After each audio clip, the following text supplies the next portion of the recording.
কি ছিল আর কি হলো, আখেরে লাভ হলো, কাদের লাভ হলো, কতটা লাভ হলো, অর্থনীতি বিশেষজ্ঞ আমাদের সবচেয়ে ভালো বোঝাতে পারবেন সহজ করে। আমার সঙ্গে রয়েছেন অনিন্দ্র দত্ত। অনিন্দ্র, তা সহজ করে যদি একটু জানতে চাই কি পেলাম আমরা। না দেখুন, প্রত্যেক মানুষ যখনই বাজেট দেখেন, আমরাও ছোট থেকে বড় হয়েছি, ইনকাম ট্যাক্সে কি ছাড় আছে, এবং এটা গত কয়েক বছর ধরেই আমরা দেখছিলাম কোনো ছাড় ছিল না। সাধারণভাবে একটু খুব স্পষ্টভাবে বলে দিচ্ছি যে পুরনো কর কাঠামো এবং নতুন কর কাঠামো দুটো আলাদা আলাদা আছে। পুরনো কর কাঠামোতে কারা আছেন? যারা ইনভেস্টমেন্ট করেন, পিপিএফ এ টাকা দেন, যারা হোম লোন নিয়েছেন, যারা এলআইসি কেনেন, আর যারা মেডিক্লেম করেন, তাদের ক্ষেত্রে কিন্তু কোনো রকম চেঞ্জ হয়নি। তাদের ওল্ড ট্যাক্স স্ট্রাকচারে আছেন। কিন্তু নতুন ট্যাক্স স্ট্রাকচারে যারা আছেন, নতুন কর কাঠামোতে, তাদের ক্ষেত্রে কিন্তু একটু চেঞ্জ হয়েছে, এবং সেই চেঞ্জটা আমি বলবো ওয়েলকাম মুভ। কারণ নতুন প্রজন্মের অনেক লোকই আছেন যারা ইনকাম করেন এবং খরচা করেন, যারা অতটা ইনভেস্টমেন্ট করেন না, যাদের অত লং টার্ম প্ল্যানিং নেই, তাদের জন্য কিন্তু ট্যাক্স স্ট্রাকচারে একটা ছোট্ট করে হলেও আমি বলবো একটা রিলিফ দেওয়া হয়েছে, এবং তাদের ক্ষেত্রে কিছু কর সাশ্রয় হবে। এবং সরকার হয়তো এই নতুন প্রজন্মকে নতুন কর কাঠামোতে উদ্বুদ্ধ করতে চাইছে একটাই কারণে, যে তাদের কাছে যে টাকাটা থাকবে সেইখানে যদি ট্যাক্স সেভিংস হয়, অতিরিক্ত টাকা যেটা থাকবে সেটা নিয়ে তারা বাজারে যাবেন। এবং আমি দেখবে একটা বারবারই কথা বলি যে নতুন প্রজন্মের লোক আমরা ভোগবাদী মানসিকতাতে অনেকটা অভ্যস্ত হয়ে গেছি। মানুষ রেস্টুরেন্টে খরচা করছেন, মানুষ জামা কাপড় কিনছেন, মানুষ নতুন মোবাইল কিনছেন, নতুন গাড়ি কিনছেন। এই জিনিসপত্রের কেনা বেচা যদি হয়, আমাদের ভারতবর্ষের অর্থনীতি এখন যেটা ঝিমিয়ে পড়েছে সেটা হচ্ছে এই চাহিদা। সেই চাহিদাটাকে যদি বাজারে যদি স্টিমুলেট করা যায়, তাহলে কিন্তু বাজারে প্রোডাকশন বাড়বে, প্রোডাকশন বাড়লে এমপ্লয়মেন্ট জেনারেশন হবে। এবং ভারতবর্ষের মূল সমস্যা যেটা, সেটা কিন্তু এই বেকারত্ব এবং জিনিসপত্রের অত্যাধিক মূল্য বৃদ্ধি। মানুষকে যদি কিছুটা কর সাশ্রয় আপনি দিতে পারেন, তাহলে হয়তো সেই মূল্য বৃদ্ধির যে যন্ত্রণা, সেই যন্ত্রণাটা হয়তো তার কাছে একটু কম মেহসুস হবে। এই নতুন কর কাঠামোয় যারা রয়েছেন তারা কিভাবে সুবিধা পাবেন আজকের এই বাজেটে? না, তাদের ক্ষেত্রে তো ওই আগে ছিল 3 লাখ থেকে 6 লাখ টাকা, এখন সেটা 3 লাখ থেকে 7 লাখ করে দিয়েছে। আর 7 লাখ থেকে আগে ছিল 6 লাখ থেকে 9 লাখ, এখন ওটাকে আবার ভেঙে দিয়ে 7 লাখ থেকে 10 লাখ করে দিয়েছে।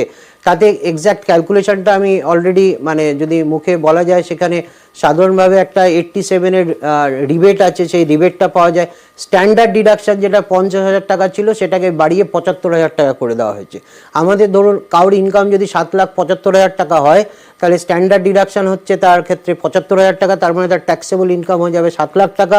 এবং 7 লাখ টাকার উপরে যেহেতু একটা রিবেট আছে 87-এ, তাহলে তাকে কোনো ট্যাক্স দিতে হবে না। মোটামুটি আমি একটা যদি হিসেব বলি, 64,000 টাকার মধ্যে যদি কারোর ইনকাম থাকে মান্থলি, তাহলে কিন্তু আর তাকে কোনো ট্যাক্স দিতে হবে না, সে এন্টার টাকাটাই কিন্তু খরচা করতে পারে।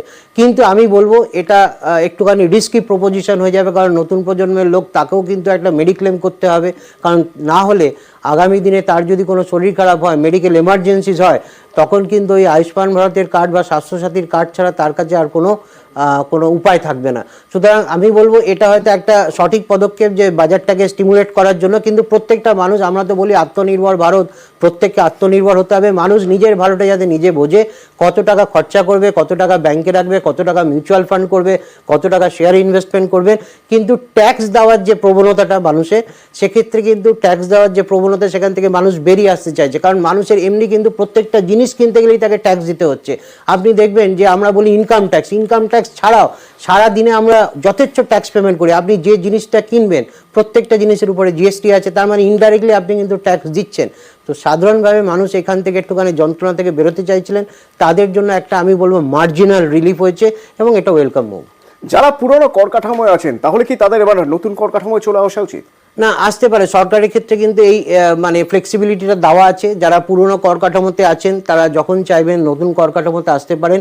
এবং প্রত্যেকটা মানুষ তার নিজের যে ইনকাম, তার নিজের যে লাইবিলিটিস আছে, তার নিজের যে ইনভেস্টমেন্ট আছে, সেটা নিয়ে তিনি তার পরামর্শদাতার কাছে যাবেন, বা ইনকাম ট্যাক্সের এখন ওয়েবসাইটে সব কিছু দেখা যাচ্ছে, আপনি নিজেও করতে পারেন।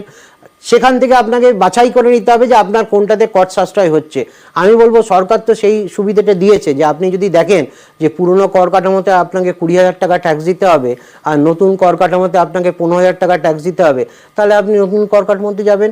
আবার যদি কারোর ক্ষেত্রে এরকমও সম্ভাবনা আছে, কারোর ক্ষেত্রে নতুন কর কাঠামোতে 25,000 টাকা দিতে হবে, আর পুরনো কর কাঠামোতে ফিরে গেলে 15,000 টাকা দিতে হবে, তাহলে সে পুরনো কর কাঠামোতে ফিরে যাবে। এই যে বলছেন 7 লাখ থেকে 10 লাখের যে স্ল্যাব, সেই স্ল্যাবে একটা কিছুটা হলো মিনিমাম একটা স্বস্তির জায়গা রয়েছে। তো যদি এই স্ল্যাবে কারো ইনকাম যে ইনকাম মেইন সোর্সটা হচ্ছে কিন্তু ওই স্ট্যান্ডার্ড ডিডাকশন, যেটা 50,000 টাকা থেকে বেড়ে 75,000 টাকা করা হলো।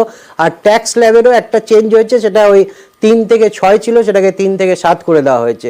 আর 6 থেকে 9 ছিল, সেটাকে 7 থেকে আবার 10 করে দেওয়া হয়েছে। অর্থাৎ এই 7 থেকে 10 এই স্ল্যাবে যদি কারো ইনকাম হয় এবং যদি এতদিন পুরনো কর কাঠামো তিনি থেকে থাকেন, এবার তো তাহলে নতুন কর কাঠামো গেলে তার কিছুটা হলো না, এটা আমি বলছি প্রত্যেকটা মানুষের ইন্ডিভিজুয়াল, তার কতটা ইনকাম, তার কতটা হাউস রেন্ট অ্যালাউন্স দেন, তার কতটা চিলড্রেন এডুকেশন অ্যালাউন্সে খরচা করেন, তিনি কতটা মানে মেডিক্লেম দেন, এই প্রত্যেকটা মানুষের এটা কিন্তু ইন্ডিভিজুয়াল। এরকমভাবে অন দ্য স্পট আপনি কাউটা অ্যানালাইজ করতে পারবেন না।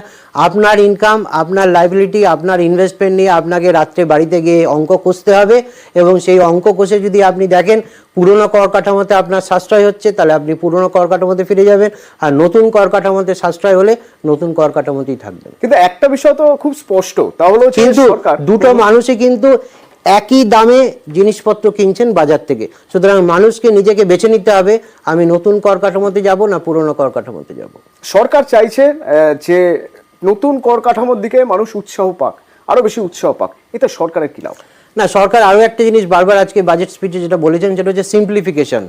দেখুন, পুরনো কর কাঠামোতে অনেক সেকশনস আছে, হ্যাঁ, কোনটাতে আপনি ছাড় পাবেন, কোনটাতে আপনি ছাড় পাবেন না, এই সব জায়গা থেকে মানুষকে বেরিয়ে আসতে বলছে। কারণ আপনি সারাদিন এখানে মিডিয়াতে কাজ করবেন, তারপরে বাড়িতে গিয়ে আপনি দেখবেন ইনকাম ট্যাক্সের কোন সেকশনে কোথায় খরচা করলে আপনি ছাড় পাবেন, কোথায় পাবেন না, আপনাকে ওইসব চিন্তাভাবনা থেকে বেরিয়ে আসতে বলছে। একটা স্ট্যান্ডার্ড ট্যাক্স আপনি দেবেন, বাকি টাকাটা আপনার, সেই টাকাটা আপনি খরচা করুন। কিন্তু আমি বলবো যে এই জিএসটির মাধ্যমে জিনিসপত্রের দামের উপরে যদি একটা নিয়ন্ত্রণ আনা যায়, তাহলে কিন্তু মানুষের সার্বিক উন্নয়ন হবে। কারণ মানুষ যে টাকাটাই পাচ্ছেন, তার অতিরিক্ত টাকা কিন্তু এই মূল্যবৃদ্ধির মাধ্যমে মানুষের পকেট ফাঁকা হয়ে যাচ্ছে। সেই জায়গাতে সরকারের প্রচেষ্টাটা কিন্তু এই বাজেটে আমরা এত কিছু, মানে এত লং টার্ম ডেভেলপমেন্টের কথা বলা হলো, 2047-এ বিকশিত ভারত হবে, কিন্তু তার আগে 2025, 26, 27, 28 তো আমাকে বেঁচে থাকতে হবে। এই জীবনযুদ্ধের যে সংগ্রাম, সেই সংগ্রামটাতে যাতে মানুষ জয়ী হতে পারেন, তার জন্য সরকারের একটা শর্ট টার্ম চিন্তাভাবনারও কিন্তু দরকার আছে। থ্যাংক ইউ, ধন্যবাদ। ধন্যবাদ। অনির্বাণ দত্ত আমাদের সঙ্গে ছিলেন, অর্থনীতি বিশেষজ্ঞ। ট্যাক্স নিয়ে যে চিন্তা, দুশ্চিন্তা, ইচ্ছা, আশা, এই সব কিছুর একটা কোথাও বোধহয় সরলীকরণের জায়গায় পৌঁছানো সম্ভব হলো, সহজভাবে বোঝানো সম্ভব হলো। কিন্তু বাজেটের আরো অনেক দিক রয়েছে, অত্যন্ত গুরুত্বপূর্ণভাবে রাজনৈতিক দিকও তো রয়েছে। বিভিন্ন রাজনৈতিক দলের প্রতিনিধি কিভাবে দেখছেন এবং অর্থনীতিবিদরা কিভাবে দেখছেন এই বাজেট, জানাবো বিরতির পর। সঙ্গে থাকুন।